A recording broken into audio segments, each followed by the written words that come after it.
আসসালামু আলাইকুম। কেমন আছেন সবাই? আশা করি আল্লাহর অশেষ রহমতে সকলেই ভালো আছেন। আমিও খুব ভালো আছি আলহামদুলিল্লাহ। আজকে আমরা খুব ইন্টারেস্টিং একটা বিষয় নিয়ে আলোচনা করব। পবিত্র কোরআনে আল্লাহ যে সমস্ত ঘটনা উল্লেখ করেছেন তার প্রত্যেকটি ঘটনাতেই আমাদের জন্য অনেক শিক্ষণীয় বিষয় রয়েছে। কোরআনে বর্ণিত আসহাবে কাহাফ বা গুহাবাসীর আশ্চর্যজনক ঘটনাও কোরআনের শিক্ষণীয় ঘটনাসমূহের অন্যতম একটি ঘটনা। এই ঘটনাটি নির্ভরযোগ্য কিছু গ্রন্থ অধ্যয়ন করে তার সারমর্ম আপনাদের খেদমতে উপস্থাপন করছি।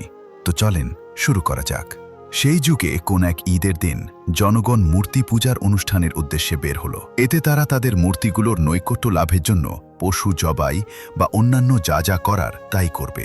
কিন্তু তাদের সম্ভ্রান্ত ও সম্মানিত বংশের একজন যুবক মূর্তি পূজার এই মহড়া কোনো ক্রমেই মেনে নিতে পারছিলেন না। তারা যে সমস্ত কল্পিত মাবুদের উপাসনা করছিল তা দেখে তিনি বিবেকের কাছে থমকে দাঁড়ালেন। সন্দেহ তার মনে ঘুরপাক খাচ্ছিল। তার চিন্তা ও চেতনায় এক নতুন গতির সঞ্চার হলো। তিনি জনসমাবেশ ত্যাগ করে চুপ করে বের হয়ে গেলেন।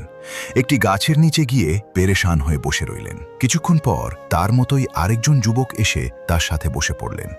তার মনেও একই সন্দেহ। এক এক করে 7 জন যুবক এসে একত্রিত হলেন। সকলের মনে প্রশ্ন ছিল একটাই, তা হলো নিজ হাতে গড়া কাঠের ও পাথরের মূর্তি কি করে আমাদের মাবুদ হতে পারে? কল্যাণ অকল্যাণের ক্ষমতাই বা কোথায় পেল তারা, যিনি এই সুন্দর পৃথিবী সৃষ্টি করেছেন, এই আকাশ বাতাস তৈরি করেছেন, যিনি আমাদের জীবন ও মরণের একমাত্র মালিক, তাঁকে বাদ দিয়ে এগুলোর এবাদত করা কিভাবে সম্ভব? এই 7 জনের মধ্যে কোনো প্রকার রক্তের সম্পর্ক ছিল না, কিন্তু কিছুক্ষণের মধ্যেই ঈমানের বন্ধনে তাদের একজন অন্যজনের সাথে আটকে গেলেন। তারা সকলেই এক বাক্যে পরস্পরের নিকট জাতির লোকদের মূর্তি পূজা ও শিরকের প্রতি মনের সন্দেহের কথা প্রকাশ করলেন। অতঃপর তারা মহাবিশ্বের মাঝে তাদের প্রখর দৃষ্টি ঘুরালেন। এতে তাদের অন্তঃসমূহ তাওহীদের আলোয় আলোকিত হয়ে উঠল এবং আল্লাহর মনোনীত দ্বীনের সন্ধান পেয়ে তাদের আত্মা এক অনাবিল প্রশান্তি লাভ করল। তারা সকলেই ঈমান গোপন রাখার উপর একমত হলেন, কারণ তাদের বাদশা ছিল মূর্তি পূজক এবং মুশরিক, যে তার প্রজাদেরকে শিরক করতে বাধ্য করত। তারা সমাজের অন্যান্য লোকদের সাথেই বাস করতে থাকলেন, কিন্তু তাদের প্রত্যেকেই যখন একাকী হন তখন গোপনে আল্লাহর এবাদতের দিকে মনোনিবেশ করেন। কোনো এক রাতে তারা যখন একত্রিত হলেন তখন তাদের একজন নিচু আওয়াজে এবং পূর্ণ সতর্কতার সাথে বললেন, হে আমার বন্ধুগণ, গতকাল আমি একটি খবর শুনেছি। এটি যদি সত্য হয় তাহলে অচিরেই আমাদেরকে আমাদের দিন হতে ফিরিয়ে রাখা হতে পারে, অথবা আমাদের জীবন নাশ করা হতে পারে। আমি শুনলাম আমাদের ব্যাপারটি এখন আর বাদশার কাছে গোপন নয়। আমাদের দিন ও আকীদার বিষয়টি এখন তার কাছে আর অস্পষ্ট নয়। যেই দিনকে আমরা হৃদয়ে গেঁথে নিয়েছি এবং যা আমাদের চিন্তা চেতনার অবিচ্ছেদ্য অংশে পরিণত হয়েছে তা এখন বিপন্ন হওয়ার পথে। সুতরাং তোমরা চিন্তা করো এবং তোমাদের সিদ্ধান্ত তোমরাই গ্রহণ করো। দ্বিতীয়জন বললেন, খবরটি আমিও শুনেছি, তবে তা মুনাফেক এবং অজ্ঞদের অপপ্রচার মনে করে উড়িয়ে দিয়েছি। পরক্ষণেই খবরটির সত্যতা প্রমাণিত হলো। তারা বললেন, আমরা আমাদের দিনের উপর অবিচল থাকব। যে বিপদই আসুক না কেন তা মাথা পেতে মেনে নিব। আল্লাহ সত্য দিনকে জানার পর কোনোভাবেই পূর্বের সেই মূর্তি পূজার দিকে ফেরত যাব না। গুজব এখন সত্যে পরিণত হলো। বাদশাহ তাদের খবরটি জেনে ফেললেন। তাদেরকে ঘর থেকে বের করে বাদশাহর দরবারে হাজির করা হলো। বাদশাহ বললেন, তোমরা তোমাদের বিষয়টি গোপন রাখতে চেয়েছিলে, কিন্তু সফল হতে পারোনি। আমি জানতে পেরেছি যে তোমরা বাদশাহ এবং তার প্রজাদের ধর্ম ত্যাগ করেছ। তোমরা এমন এক নতুন ধর্মে প্রবেশ করেছ যা সম্পর্কে আমি জানি না। কোথা থেকে তা তোমাদের কাছে এলো? আমি তোমাদেরকে কখনোই এভাবে ছেড়ে দেব না। আমি জানি তোমরা সম্ভ্রান্ত বংশের লোক, তাই অন্যরাও তোমাদের কারণে বিভ্রান্ত হতে পারে। এমন আশঙ্কা যদি না থাকতো তবে আমি তোমাদেরকে বাধা দিতাম না। কিন্তু আল্লাহ তাদের অন্তরগুলোকে মজবুত করে দিলেন এবং তাদের ঈমানকে আরও শক্তিশালী করে দিলেন। তারা দৃপ্ত কণ্ঠে বলল, হে বাদশাহ, আমরা এই দিনে কারো অন্ধ অনুসরণ করে প্রবেশ করিনি, বাধ্য হয়ে কিংবা অজ্ঞতাবশতও নয়, বরং আমাদের সুস্থ বিবেক ও ফিতরাত আমাদেরকে ডাক দিয়েছে এবং আমরা সেই ডাকে সাড়া দিয়েছি।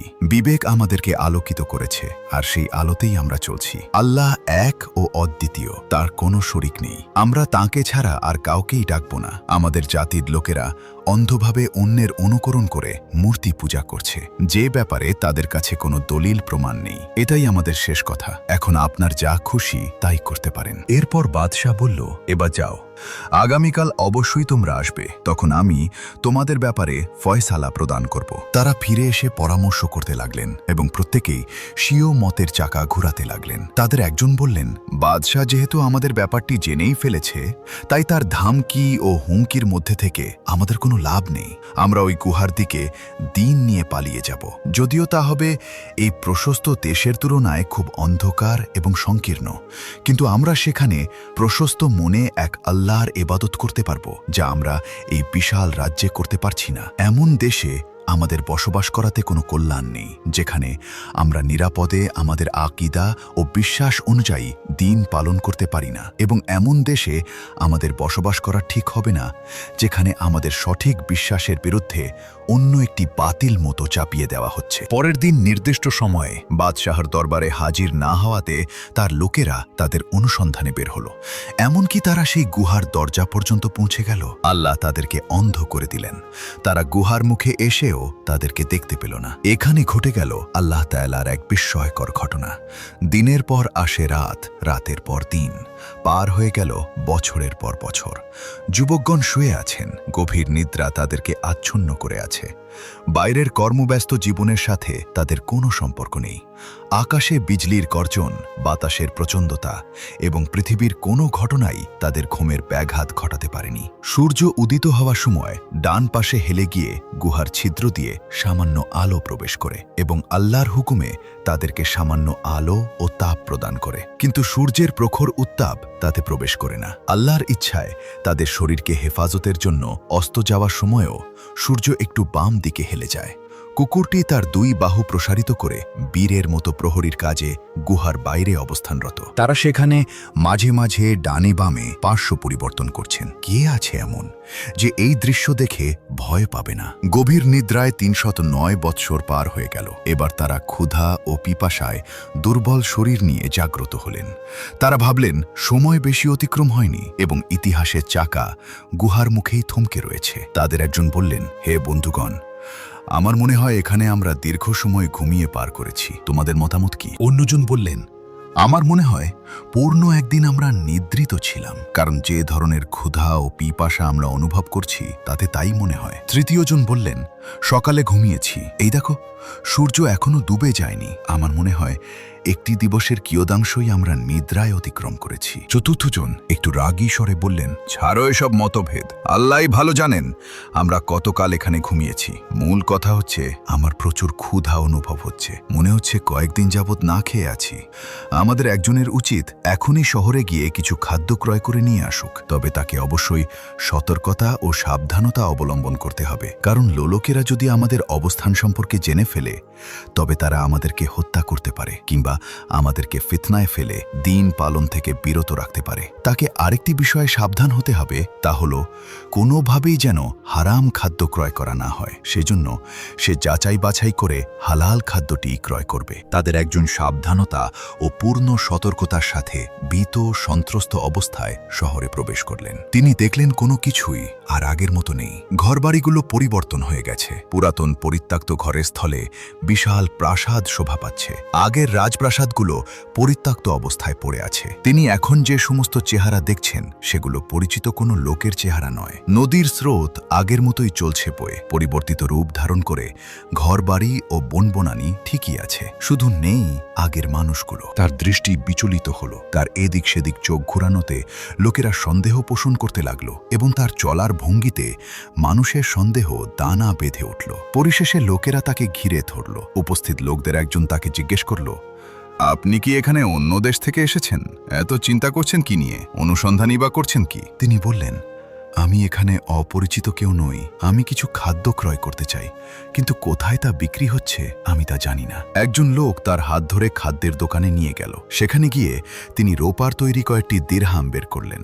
দোকানের মালিক দিরহামগুলো হাতে নিয়ে ঘুরিয়ে ফিরিয়ে দেখলেন এ তো ৩০০ বছরের অধিক সময় আগের তৈরি। সে ভাবল, এই ব্যক্তি হয়তো কোনো গুপ্তধন পেয়েছেন। সম্ভবত এই দিরহামগুলো ছাড়াও তার কাছে বিপুল পরিমাণ দিরহাম রয়েছে। দোকানের মালিক বাজারের লোকদেরকে ডেকে একত্রিত করল। এবার গুহাবাসী লোকটি বললেন, হে লোক সকল, দেখুন আপনারা যা ভাবছেন বিষয়টি আসলে তেমন নয়। এই মুদ্রাগুলো লুকায়িত অসংখ্য সম্পদের কোনো অংশ নয়। গতকাল মানুষের সাথে কোনো এক লেনদেনের সময় তা আমার হস্তগত হয়েছে, আর এই তো আজ আমি তা দিয়ে কিছু খাদ্য ক্রয় করতে চাচ্ছি। আপনারা তাতে এত আশ্চর্য বোধ করছেন কেন? এর কোনো কারণ তো আমি খুঁজে পাচ্ছি না। আর কেনই বা সন্দেহের উপর নির্ভর করে আমার বিরুদ্ধে গুপ্তধন পাওয়ার এবং তা লুকিয়ে রাখার অপবাদ দিচ্ছেন? এই কথা বলে তাদের ব্যাপারটি মানুষের কাছে প্রকাশিত হয়ে যাওয়ার ভয়ে তিনি স্থান ত্যাগ করতে চাইলেন, কিন্তু লোকেরা কিছুতেই তাকে ছেড়ে দিতে রাজি হল না। ভিড় ভেঙে দিয়ে কিছু লোক একাকী তার সাথে নম্র ভাষায় কথা বলতে লাগলো। কথাবার্তার এক পর্যায়ে তারা যখন জানতে পারল যে তিনি হচ্ছেন ৩০৯ বছর পূর্বে জালেম ও কাফের বাদশাহর পাকড়াও থেকে পলায়নকারী সম্ভ্রান্ত বংশের ৭ জন যুবকের একজন, তখন তারা আরও আশ্চর্য বোধ করল। তারা আরও জানতে পারল যে তারা হলেন ওই সমস্ত যুবক যাদের অনুসন্ধানে বাদশাহ সকল প্রচেষ্টাই করেছিল, কিন্তু তাদের কোনো সন্ধান পাওয়া যায়নি। যুবকটি এবার আরও ভীত সন্ত্রস্ত হয়ে পড়ল, কারণ এখন লোকেরা তাদের ব্যাপারটি জেনে ফেলেছে। তাই তিনি নিজের ও তাঁর সাথীদের জীবননাশের ভয়ে পালাতে উদ্যত হলেন। লোকদের মধ্যে হতে একজন বলল, হে ভাই, তুমি ভয় করো না। তুমি যেই জালেম বাদশাহর ভয় করছো, সে তো প্রায় ৩০০ বছর আগেই ধ্বংস হয়েছে। এখন যিনি এই রাজ্যের বাদশাহ, তিনিও তোমার সাথীদের মতোই একজন মুমিন বান্দা। এবার বলো, তোমার অন্যান্য সাথীগণ কোথায়? যুবকটি এবার আসল ঘটনা জানতে পারলেন। ইতিহাসের সেই দীর্ঘ দূরত্ব তিনি উপলব্ধি করতে পারলেন, যা তাকে মানব সমাজ থেকে আলাদা করে রেখেছে। তিনি বুঝতে পারলেন এখন তিনি মানুষের মাঝে চলমান একটি ছায়া ব্যতীত আর কিছুই নন। এরপর তিনি লোকদের উদ্দেশ্যে বললেন, আমাকে গুহার অভ্যন্তরে বন্ধুদের কাছে যেতে দাও। আমি তাদেরকে আমার ও আপনাদের অবস্থা সম্পর্কে সংবাদ দেব। তারা দীর্ঘক্ষণ যাবৎ আমার অপেক্ষায় আছেন। আমার আশঙ্কা হচ্ছে তারা আমার ব্যাপারে চিন্তিত আছেন। তখনকার বাদশাহ তাদের খবরটি জেনে ফেললেন। তিনি গুহাবাসীদের সাথে সাক্ষাৎ করার জন্য ব্যাকুল হয়ে উঠলেন এবং দ্রুত গুহার দিকে চলে আসলেন। তিনি তাদেরকে উজ্জ্বল চেহারায় জীবিত অবস্থায় দেখতে পেলেন। তাদের সাথে মুসাফাহা ও আলিঙ্গন করলেন। তিনি তাদেরকে রাজপ্রাসাদে আহ্বান জানালেন এবং তথায় স্থায়ীভাবে বসবাসের জন্য আমন্ত্রণ জানালেন। তারা সাফ জানিয়ে দিলেন, নতুনভাবে জীবনযাপনে আমাদের কোনো আগ্রহ নেই। আমাদের ঘরবাড়িগুলো বিলীন হয়ে গেছে। পিতা মাতা ও সন্তান সন্ততিদের কেউ আর জীবিত নেই এবং আমাদের মাঝে এবং স্বাভাবিক জীবনযাপনের মাঝে দীর্ঘদিন যাবৎ কোনো যোগসূত্র নেই। সুতরাং এই পার্থিব জীবনের দিকে ফিরে গিয়ে আর লাভ কি? অতঃপর তারা আল্লাহর নৈকট্য লাভের আবেদন করলেন, তার কাছে ফেরত যাওয়াকেই পছন্দ করলেন এবং তার প্রশস্ত রহমত দ্বারা তাদেরকে ঢেকে নিতে প্রার্থনা করলেন। কিছুক্ষণের মধ্যেই তারা মৃত্যুর কোলে ঢলে পড়লেন। দেহ থেকে তাদের প্রাণ চিরদিনের জন্য বিচ্ছিন্ন হয়ে গেল। কিছু লোক তাদের কবরের উপর সৌধ নির্মাণ করার কথা বলল, কিন্তু অধিকাংশ লোক বলল, না, আমরা তো তাদের অবস্থানের উপর মসজিদ নির্মাণ করব। অবশেষে তাই হলো।